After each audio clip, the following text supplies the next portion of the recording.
But let's quickly talk about Ange Postecoglou, because at the start of the season, he said, I always win titles in my second season. And it's kind of been proven in South Melbourne, Brisbane, Raw, Australia, Marinos and Celtic. He's always managed to win at least one title in his second year. And he could actually do that after tonight, because it's his second year here at Tottenham. He always wins trophies in his second season up until now. That's absolutely spot on. And Nigel, I feel like Ange Postecoglou is always one that we like to listen to in press conferences, because we never really know what he's going to say. What should we really make of what he said ahead of this final tonight? Ange is very raw, authentic, and sometimes a bit too emotional. And I think with going to England, people don't realise what it's like when you manage certain clubs in England and the media and the press and what comes with it.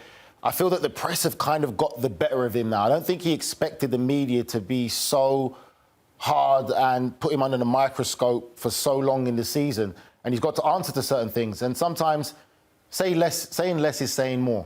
Sometimes you just don't have to answer the question, but he's just so authentic and true to who he is and his personality, and that's what's got him in trouble. And the media just keep on going and going. Someone has experienced that.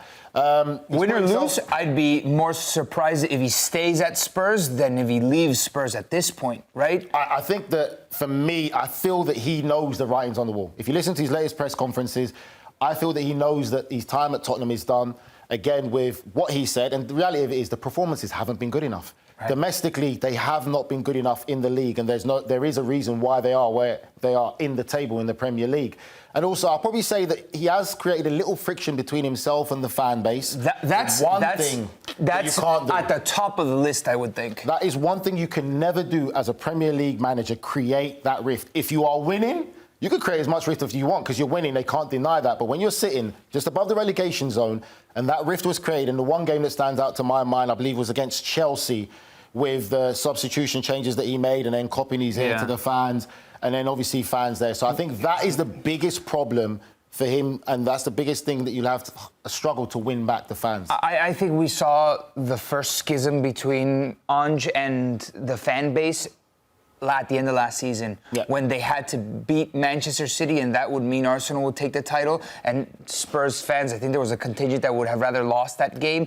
And that's when Ange's narrative started shifting a little bit against Spurs fans. Yeah, they wanted, and if there's anybody they wanted to lose again. They wanted to lose it so that Arsenal don't win They wanted to lose that game, so Arsenal, correct. You're right. Sorry, excuse me. That was a split, I think, the first initial one, and it's kind of only gotten worse. Then him doing that to the crowd on a goal that they got called back by VAR, it's just not a good look at this point. But for right now, we're going to look ahead at what we think the projected lineups will be. Nigel, talk to us about this Manchester United team and who we can really trust in the goal scorers, in the goalkeeper. Talk to us about what we're seeing here. Well, we talk about Onana, the goalkeeper. He's had a poor season for Manchester United standards. Confidence for me is still 50-50 with Onana. So you know that you might have opportunities if you're Tottenham, if you're taking long-range shots and just trying to make him uncomfortable. Defensively, this is what they're going to go with, and I don't believe that they've still got it right. You've got Yoro, Maguire, who's had a resurgence really in what he's had to go and endure at Manchester United. Lindelof, still very questionable defensively. They will still concede goals, and they will still look all over the place. They still don't have that real solidarity, that they look like a solid defensive unit and system, and everyone knows what they're doing. I would say Casemiro is a player that people need to pay attention to. He really has come back strong. Dealt with a lot of criticism of not performing, not being able to get around. He's showing us signs of the old-school Casemiro that we saw at Real Madrid with his performances. He has gone underneath the radar. I would say, for me, Dalot is the one you've got to keep an eye on. This is how we've got it set up here, but really and truly, Fernandes will be more tucked in, Dalot will be more tucked in, under Højlund. Outlet is Mazraoui and Dorgu. They are the outlet. That is how Amorim likes to play. His outlets are the wide players to come in there, getting crosses in the box, opposite winger coming in. And at times what you will find is, because these guys will be tucked in, they'll be the ones that make these runs to stretch the pitch and create things for Manchester United. Dalot's also been training with the team. So perhaps Mazraoui could play for Dorgu on the left, or that's just a nice little card that he has up his sleeve off the bench, Diogo Dalot. Diogo Dalot definitely has come back as well, so maybe he might come in for Mazraoui. They've got options. Højlund obviously being the focal point and the target of that team, but their strength definitely does come from their wing-backs. This is what Amorim likes to play. It's the wingers, they're the outlet, they're the ones that will create things for Manchester United. Nico, touching on this Tottenham team, when these two teams came up against each other last in the Premier League, Tottenham won 1-0. But how is this side different to what we were seeing in February? Well, I think there's 6 players at least that aren't going to start in this final, and it's a lot due to injury, really. I mean, Denzel, Davies, Bergvall, Madison, Kulusevski, Tells, that's basically your entire team. You got Porro, you got Spence, you got Bentancur, and Son's back. But this is a wildly different team. For the longest time, I think the spine defensively was hurt. You talk about your center backs. You have Van de Ven and Romero back. They were either one was injured, the other one was injured. They haven't played together until maybe a month back consistently. So when you've got them in your team, it's a completely different look. It's a completely different feel. You can start taking the risks that Ange wants to take.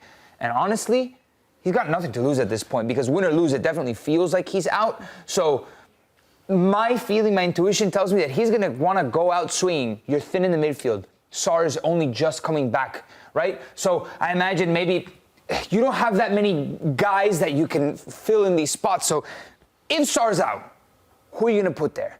Archie Gray, is Porro gonna pop into the midfield? I'm not sure at this point. But the 3 up top are the ones that I feel comfortable in. They're gonna have an incredible game from a work rate perspective. Johnson and Son are the key weapons when it comes to Tottenham. They, for me, with the pace to get in behind and expose these areas that the wing-backs will leave for Manchester United, that's going to be key. They've got pace, they've got quality, they've got an eye for a goal and can make a pass. I think Son's a big bonus back.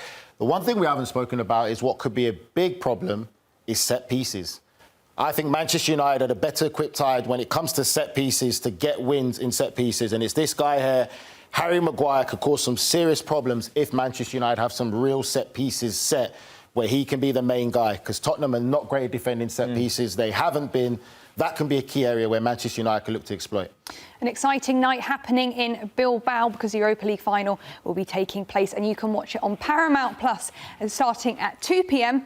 and the kickoff is at 3 p.m. So the European trophy is up for grabs in the All-English Final. Spurs have a chance to win their first European trophy since 1974, but Manchester United will look to win their second Europa League title of the last decade. Like I said, coverage begins on Paramount Plus at 2 p.m. Eastern with kickoff at 3 p.m.